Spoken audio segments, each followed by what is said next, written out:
여러분 안녕하십니까, 진성호입니다. 윤석열 대통령 당선인은 다음 주에 문재인 대통령을 만날 것으로 보입니다. 이 현직 대통령과 차기 대통령 당선인이 만나서 어떤 대화가 오갈까요?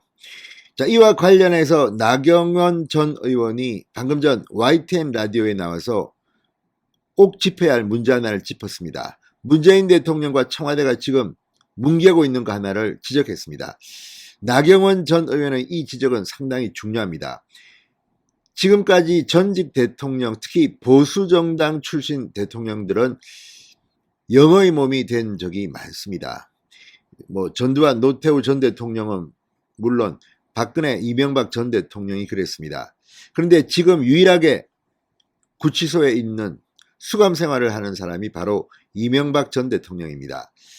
다른 전직 대통령에 비해서 문재인 정권의 사람들은 이명박 전 대통령에 대해서 상당히 저주와 공격을 많이 했습니다. 그 이유는 노무현 전 대통령의 극단적 선택과 관련되어 있습니다.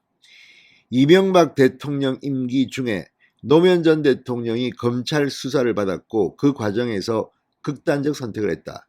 그런데 노무현 전 대통령은 당시 본인은 아니지만 가족들이 부적절한 처신을 했다는 것을 시인했습니다. 그렇기 때문에 이걸 가지고 없는 죄를 만들어서 그렇게 했다는 것은 사실은 좀 부당합니다. 그렇지만 이 일로 해서 친노들 그리고 친문들은 이명박 전 대통령에 대해서 도를 넘는 듯한 그런 공격들을 했습니다. 그리고 결국 이명박 전 대통령은 구속됐습니다. 자, 지난번 박근혜 전 대통령이 특별 사면됐지만 이명박 전 대통령은 그렇지 못했습니다. 왜 그랬을까요? 그 이유는 박근혜 전 대통령은 혹시라도 윤석열 당선인에게 어떤 메시지를 낼 수가 있다. 왜? 당시 특검에서 수사팀장을 했던 사람이 윤석열 검사였습니다. 또 박근혜 정부 때 국정원 댓글 사건으로 박근혜 정부와 각을 세웠던 인물입니다. 그래서 박근혜 전 대통령이 혹시라도 윤석열 후보, 당시 후보에게 좀 나쁜 영향을 미치는 메시지를 혹시라도 내지 않을까 이렇게 기대를 했는지도 모르겠습니다. 그러나 훨씬 더 고령인 이명박 전 대통령은 그렇게 하지 않았습니다. 물론 이것은 민주당 지지자들에 대해서 대통령 선거를 앞두고 정치적 판단일 수도 있습니다. 그렇지만 휴머니즘 측면에서는 논란이 되었습니다. 자, 이 문제를 나경원 전 의원이 방금 전 이야기했습니다. 진성호의 융단 폭격 시작합니다. 문재인 청와대를 융단 폭격합니다. 방송에 앞서 아직 진성호 방송에 구독자가 아니신 분은 붉은색 구독 버튼 눌러주십시오. 더 좋은 방송으로 보답하겠습니다. 나경원 전 의원이 방금 전 이명박 전 대통령 사면을 두고 임기 종료를 앞둔 문재인 대통령이 자연스럽게 마무리를 해주시는 게 맞다고 말했습니다. 대부분 그렇습니다. 이 문제를 윤석열 대통령이 취임해서 하기보다는 당선인 시절에 문재인 대통령이 이걸 해결하는 것이 맞다고 저도 생각합니다. 자, 나 전 의원은 오늘 출발 황보선 의사 아침에서 진행자가 곧 윤석열 당선인과 문재인 대통령이 만날 예정인데 이 자리에서 이명박 전 대통령 사면도 거론될 가능성이 있다고 보느냐는 물음에 이렇게 답했습니다. 당선인 마음에 들어가 보지 않아서 모르겠다. 당선인이 문재인 대통령 만나면서 바로 그 말을 꺼내지는 않을 것 같아. 사실 지난해 말 박근혜 대통령 사면 때 같이 하는 게 맞지 않았나는 여론도 많았다. 그런 것은 문재인 대통령이 남은 임기 동안 정리할 문제가 아닐까 싶다. 그러니까 이 문제는 윤석열 대통령이 취임한 뒤 하는 것보다는 문재인 대통령이 하는 게 맞습니다. 그게 문재인 정권에게도 도움이 됩니다. 박근혜 전 대통령은 국정농단 사건으로 2017년 3월 구속 수감돼 징역 22년을 선고받고 무려 4년 8개월 동안 수감 생활을 했습니다. 그러나 이 전 대통령은 지금까지도 수감 생활을 하고 있습니다.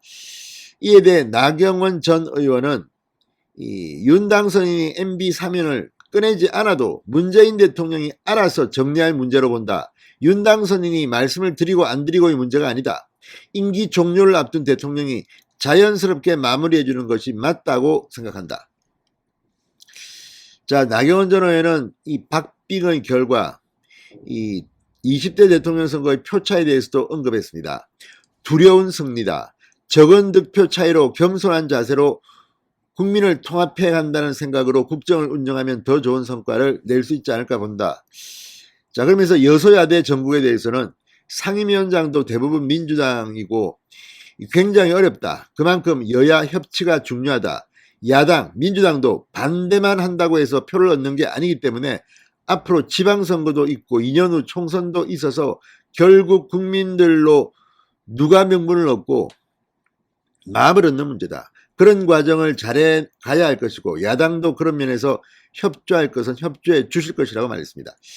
지금 민주당은 내분 양상도 보이고 있고 또 이재명을 당대표로 추대라는 그런 사람도 있습니다. 그리고 지금 이 과정에서 이들은 윤석열 당선인에 대해서 또 뭐 여러 가지 의혹을 가지고 또 공격을 시작했습니다. 저쪽은 이런 거는 도사들입니다. 반면 국민의힘 쪽은 지금 윤석열 당선인이 탄생하자 또 농공행산 또 뭐 선거 때 네가 잘했니 내가 잘했니 이런 이야기를 하고 있습니다. 이거는 지금 빨리 멈춰야 합니다. 미래가 중요하고 국정 운영이 중요합니다. 나경원 전 의원의 말처럼 윤석열 당선인은 적은 표차로 이겼습니다. 그렇지만 5년 만에 정권을 교체했습니다. 국민들한테 실망을 주면 안 됩니다. 지금 뭐 또 자리 놓고 누가 인수위에 들어가고 이런 행태를 보이면 안 됩니다. 자, 윤석열 당선인이 정치 경험이 없는 신이라는 데 대해서 나경원 전 의원은 이렇게 말합니다. 8개월 만에 대통령이 되셨다. 그 과정에서 영선이지만 상당한 정치력을 보여줬다. 쉽지 않은 단일화 문제나 우리 당에 같이 안 하셨던 분들을 다 끌어안고 오시지 않았나. 의회와의 관계에 있어서 조금 부족한 부분이 있을 수는 있겠지만 결국 널리 듣고 많이 소통하는 수밖에 없다. 지금부터는 윤석열 당선인에게 힘을 실어주는 수밖에 없습니다. 진성호의 융단 폭격이었습니다. 여러분 감사합니다.